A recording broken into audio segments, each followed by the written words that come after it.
quand on passe à la télé, on devient personnage public. Et ça, je n'étais pas tellement préparé à ça. Puis bon, on ne peut pas trop vivre de ce métier. C'est marrant parce que les gens n'imaginent pas que quand on vend un repas 100 ou 200 euros, on puisse tenir ce discours. Mais quand on vend 100, il faut savoir qu'il y a 60 qui partent dans la main-d'œuvre et 30 dans les produits, déjà.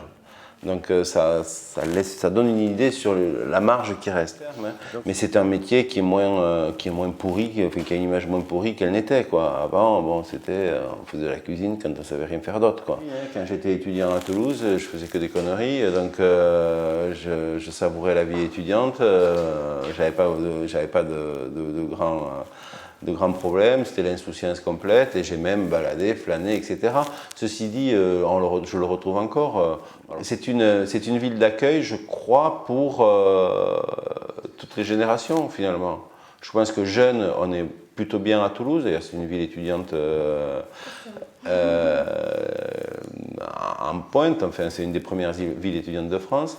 Et puis après, il fait quand même bon vivre, même quand on est moins jeune. Je ne suis pas perdu dans la mentalité toulousaine, loin de là. Et si je peux en être un des ambassadeurs, je ne me considère pas comme un ambassadeur exclusivement de Toulouse, mais de ma région.